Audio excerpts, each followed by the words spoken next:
For some reason there is a natural disaster, over a period of time उसकी neck extend होती गई like this. Hello guys, मैं हूं doctor Kunal from biology bomb and today we are going to talk about Lamarck's theory of evolution, that is Lamarckism क्या है। Okay इसके पहले हमने डार्विन्स की थ्योरी भी देखी, हमने हार्डी-विनबर्ग लॉ भी देखा, जेनेटिक ड्रिफ्ट भी देखा हमने। आज क्या करेंगे, हम लैमार्क्स की थ्योरी देखेंगे और इस थ्योरी को और बाकी जो थ्योरीज हमने देखी है, डार्विन्स की theory, genetic drift, bottleneck phenomenon, founder's effect, इन सबको भी हम कंपेयर करेंगे कि एक दूसरे से ये थ्योरीज, ये फिनोमेनन किस तरह से एक दूसरे के साथ डिफर करते हैं। ओके सो फर्स्ट सेक्शन में डिस्क्राइब करेंगे Lamarck's theory and the second section में हम कंपेयर करेंगे। If you want to directly jump for the comparison तो उसके लिए टाइम स्टैम्प पे आप रेफर कर सकते हो। Okay guys fine. तो यहाँ पे जो काफ़ी फेमस एग्जाम्पल है लैमार्क्स ने जो दिया था, ओके वो एग्जाम्पल काफ़ी पॉपुलर है, उसी से हम शुरुआत करते हैं। तो यार एक फॉरेस्ट है, फॉरेस्ट में एक पेड़ है जिसके पत्ते एक जिराफ खा रहा है। फाइन ओके अब क्या होता है कि वो आगे चल के धीरे धीरे आगे बढ़ता है, फॉरेस्ट में आगे बढ़ते हुए जाता है तो उसको एक अलग टाइप का पेड़ दिखता है जिसकी हाइट थोड़ी ज़्यादा है।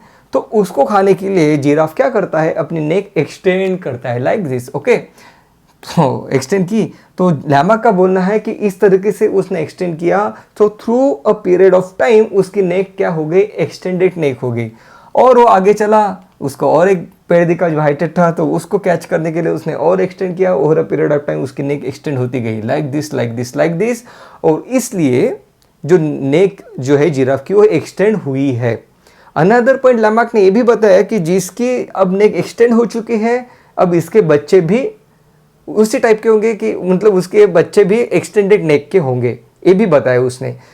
और एक चीज़ जो लैमार्क ने कहा, क्या कहा यहाँ पे, लैमार्क ने कहा कि इस जिराफ के पास इंटरनल ड्राइविंग फोर्स होना चाहिए। इंटरनल ड्राइविंग फोर्स मतलब इसके पास एक आत्मशक्ति होनी चाहिए कि हाँ मुझे यहाँ के पत्ते खाना है, तब जाके ही इसमें ये चेंजेस हमें दिखेंगे, राइट।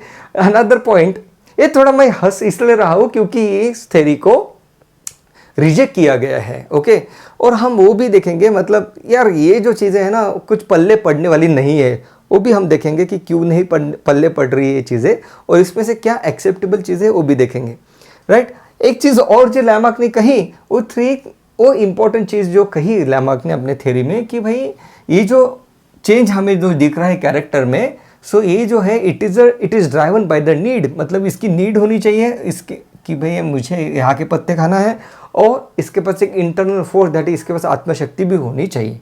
ये टाइप का बातें लैमार्क ने की थी, और that's why we get the extended neck giraffes. Fine okay चलो आगे बढ़ते हैं। अच्छा आगे बढ़ने के पहले आज का सवाल ये रहा आपके कंप्यूटर स्क्रीन पे, देवी और सज्जनों ध्यान से सुनिए। ओके सो यहाँ पे हम बात कर रहे हैं नेक एक्सटेंशन की, राइट। तो मुझे बताइए जब हम नेक एक्सटेंड करते हैं like this, I am doing this type of movement, तो ये जो मूवमेंट है एक किस जॉइंट पे हो रही है, is it occiput atlas joint और is it atlas axis joint? This is question number 1 and another question is which type of joint is involved in this particular movement like this? ये मुझे बताइए। इसको S movement हम कहते हैं, nodding movement कहते हैं, एस मूवमेंट कहते हैं, राइट। तो मुझे बताइए कि इस मूवमेंट में किस टाइप का जॉइंट इन्वॉल्व है। ओके सो दो क्वेश्चंस है, the bones involve in this joint and the type of joint involve in this particular type of movement. पता अगर होगा तो मुझे बताना। चलो आगे बढ़ते हैं। Okay so the main crux of the Lamarck's theory was it is driven by inner need, very important। ये आएगा MCQ में, राइट। इसको आप भूलना नहीं है, वर्ड सब शब्दों का खेल है, मैंने जैसे आपको कहा है। तो जिराफ जब उसका बर्थ हुआ, जब वो बढ़ रहा था अपनी ज़िंदगी में आगे, तो इस टाइप का था, और उसकी जो नीड है उसकी वजह से उसकी नेक एक्सटेंड हुई, और इसकी वजह से नीड एक्सटेंड हुई, इसकी वजह से नीड एक्सटेंड हुई। सेम है जैसे हम जिम ज्वाइन करते हैं तो हमारी मसल बिल्ड होती है over a period of time, वही चीज़ यहाँ पे हो रही है, ऐसे लैमार्क का बोलना है। Okay so basic concepts around which this theory revolves, okay it is the internal vital force which is needed for the change in character, another it is driven by the need, right, that उसकी ज़रूरत होना चाहिए उस organism की, तभी उसके character change होते हैं। कैरेक्टर चेंज होना मतलब ही इवोल्यूशन होना, लैमार्क का कहना था। So these are the factor which is causing the evolution. Okay use and disuse of organ, Lamarck का कहना है कि जो हम ऑर्गन्स को ज़्यादा यूज करेंगे तो वो क्या हो गए, बड़े हो जाएंगे, जिसको हम यूज़ नहीं करेंगे वो ऑर्गन डिसअपियर हो जाएंगे। तो लैमार्क ने ये भी हमें बताया। लैमार्क ने कहा कि जो ऑर्गन मतलब जैसे यूज़ होने के बाद ये ऑर्गन बड़े हो गए, उनकी साइज इंक्रीज हो गई, जैसे जिराफ की जो नेक है ये इंक्रीज हो गई, राइट, लेंथ इंक्रीज हो गई। तो अब इसने कहा कि इसको ही, यही जो एक्वायर्ड कैरेक्टर है यही नेक्स्ट जनरेशन में पास होते हैं, ये कहा लैमार्क ने। ओके, अब यहाँ पे प्रॉब्लम क्या है, अब यहाँ पे गलती ढूंढने के लिए हमारे यहाँ पे ऑगस्ट विजमन आ गए, right.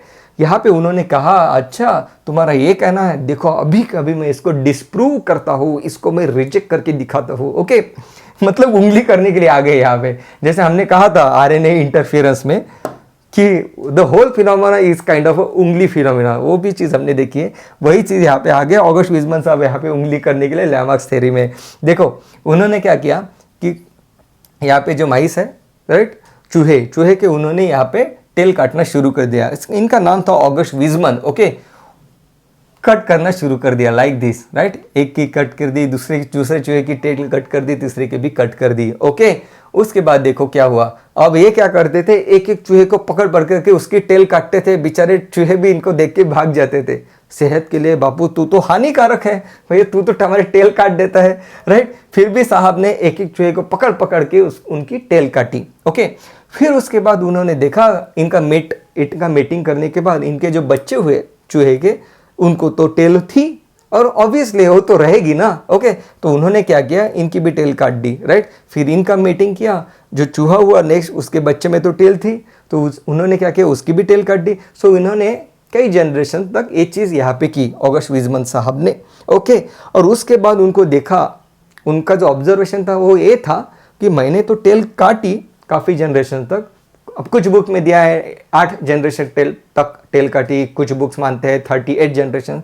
So okay, that is not the important point, but उनका बोलना ये था कि मैंने over a period of generation जब टेल को कट किया, मतलब टेल को इस चूहे ने यूज़ ही नहीं किया, अब तो इसके बच्चे के पास तो टेल नहीं होनी चाहिए, जबकि इसके पास टेल है। और लैमार्क का कहना है कि यार जब हम यूज़ नहीं करते ऑर्गन तब टेल तो डिसअपीयर हो जानी चाहिए, तो यहाँ पे तो इसकी डिसअपीयर नहीं, मतलब लैमार्क का कहना गलत है, तो बजाओ मेरे लिए टाली, ऐसा बताया इन्होंने ऑगस्ट विजमन ने, राइट। लैमार्क ने कहा मैंने क्या बताया था कि it is a internal driven force, मतलब आत्मशक्ति होनी चाहिए, यहाँ पे उसके पास आत्मशक्ति थोड़ी ना है, राइट। तो तुम ये करते रहना, कई सालों में हो सकता है उसकी टेल डिसअपीयर हो जाए, ये बताया उसने काउंटर आर्गुमेंट। तो एक टाइप से लैमार्क की थ्योरी को आप एक्सपेरिमेंटली प्रूव नहीं कर सकते, it is not the theory that can be proven experimentally. Another thing, उसको डिस्प्रूव भी आप एक्सपेरिमेंट के बेसिस पे वो करना काफ़ी डिफिकल्ट है। Okay, so this was the case, right. यहाँ पे एक इंपॉर्टेंट पॉइंट है जो ऑगस्ट विजमन साहब ने दिया, यहाँ पे एक उन्होंने जर्म प्लाज्म थ्योरी भी आगे चल के उन्होंने रखी थी, इसको यूज करके नहीं, आगे चल के उन्होंने रिसर्च किया। उनका कहना था कि एक्वायर्ड कैरेक्टर्स जो है वो तभी इनहेरिट होते हैं अगर वो हमारे जर्म सेल्स में हो, तो मतलब क्या कि अगर जो भी हमारे जो चेंजेस है वो कैरेक्टर्स मतलब जो जर्म सेल से आते हैं, मतलब through sperm through and through eggs, इनके थ्रू ही अगर इनमें वो कैरेक्टर्स अगर प्रेजेंट है तभी वो नेक्स्ट जनरेशन में आएंगे। जर्म्स में सेल्स में अगर होंगे तो, अगर सोमैटिक सेल्स में अगर होंगे तो कैरेक्टर्स नेक्स्ट जनरेशन में पास ऑन नहीं होंगे। सिंपल सी चीज़ है ना, अगर कोई फेयर स्किन का है, अगर वो धूप में खड़ा रहता है, मान लो over a period of time skin का टैनिंग हो जाता है, अब ये जो टैनिंग का जो कैरेक्टर जो डेवलप हुआ उस इंडिविजुअल में ये नेक्स्ट जनरेशन में नहीं जाएगा, क्योंकि वो तो सोमैटिक सेल में चेंज हो रहा है कैरेक्टर। ओके, अगर वही जर्म सेल में हो जाए, मान लो एक्सरे को हमने 10 बार उसको एक्सपोज कर दिया, मान लो कि because of the repeated exposure to the X-ray उसके जर्म सेल डिफेक्टिव हो गए। अब ये जो डिफेक्टिव कैरेक्टर जो है अब ये through the germ cell next generation में पास होंगे। It is a simple thing, but germ plasm theory ये ऑगस्ट विजमन साहब ने दी थी, ये हमें पता चाहिए यहाँ पे। Okay, so Lamarck's theory of evolution का बेसिक कंसेप्ट है ये। ओके, उसके ड्रॉबैक भी देखेंगे, लेकिन उसके पहले उसके सपोर्ट में दिए जाने वाले एग्जाम्पल कभी कभी आपको एग्जाम में पूछे जा सकते हैं। जैसे लॉन्ग नेक ऑफ जिराफ को एक्सप्लेन करता है लैमार्क्स थ्योरी, राइट, उसके सपोर्ट में दिया है। ओके, जैसे स्नेक जो है, माना जाता है कि स्नेक को पहले पैर थे, उन्होंने उसको यूज़ नहीं किया, इसलिए स्नेक ने उनके पैर लूज कर दिए। ओके, जैसे डियर भी है, deer become a good runner over a period of time because of the repeated use of that muscles, उनकी मसल डेवलप हो गई, अब वो जल्दी तेजी से भाग सकते हैं। So these are some of the example. अब ये एमसीक्यू में आपको फ्रेम किया जा सकता है कि बताओ कि इन एग्जाम्पल को कौन सी थ्योरी एक्सप्लेन कर पाती है। सो इन दैट केस आपको एग्जांपल पता होना चाहिए। ओके, लेकिन what are the drawbacks? Drawbacks ये काफ़ी ड्रॉबैक्स है इसके ड्रॉबैक देखो, इनका क्या कहना है कि जब आप रिपीटेड यूज करते हो ऑर्गन को तो उसकी साइज बढ़ जाती है। जिराफ ने रिपीटेड यूज किया नेक का, तो नेक की लेंथ बढ़ गई।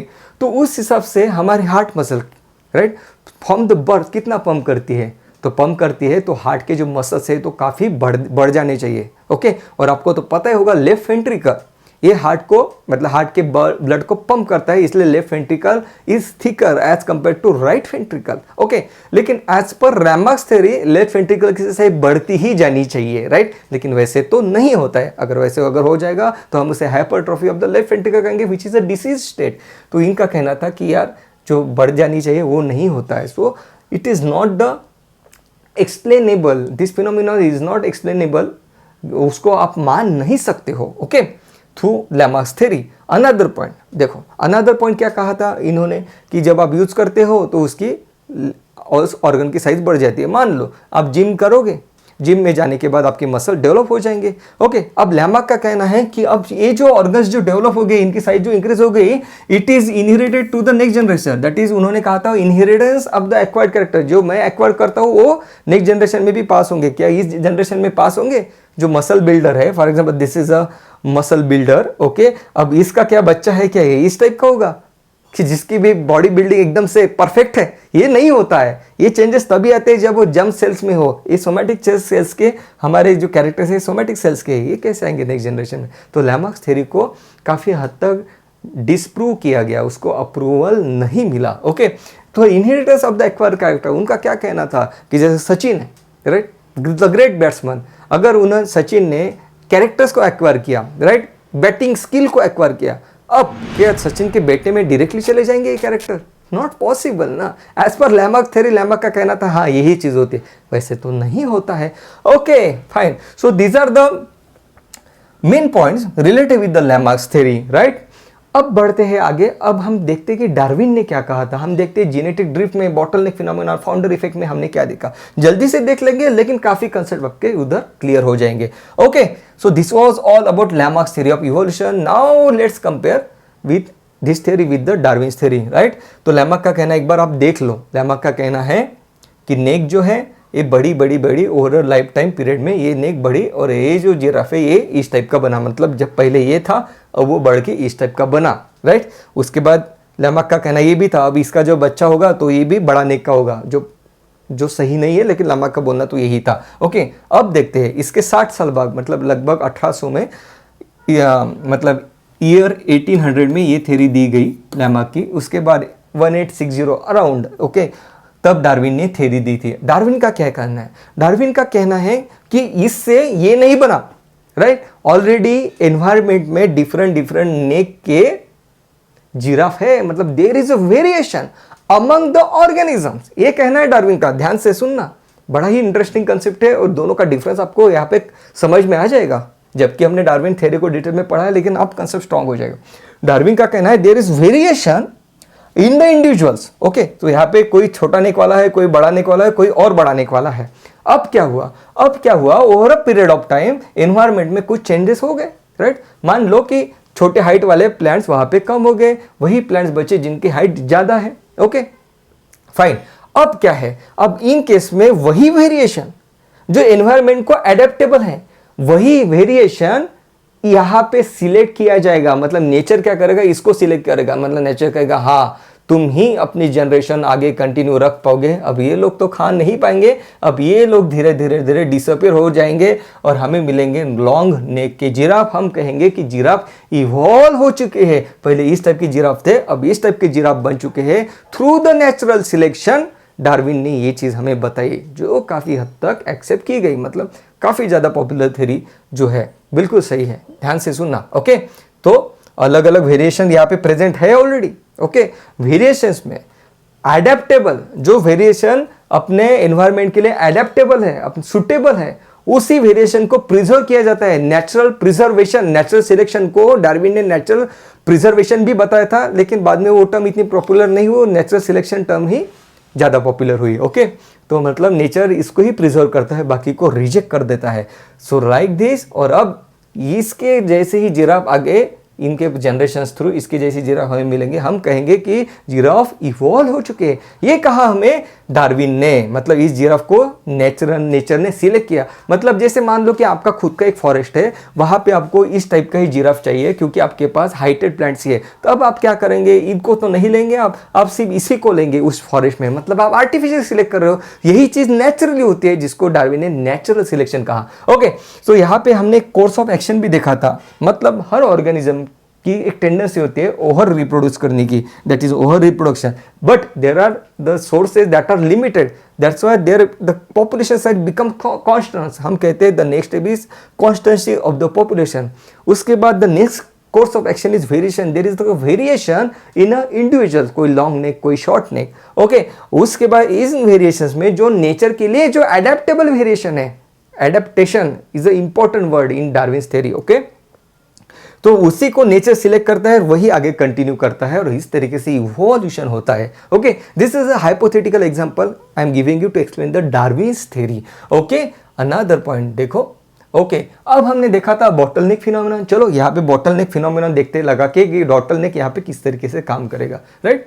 हाइपोथेटिकल है, लेकिन देखो कॉन्सेप्ट किस तरीके से हम बना सकते हैं यहाँ पे बड़ा ही अच्छे से आपको समझ में आ जाएगा, राइट। बॉटलनेक फिनोमेनन क्या कहता है? बॉटलनेक फिनोमेनन कहता है there are variations in individuals. Okay, now अब हुआ है for some reason there is a natural disaster. If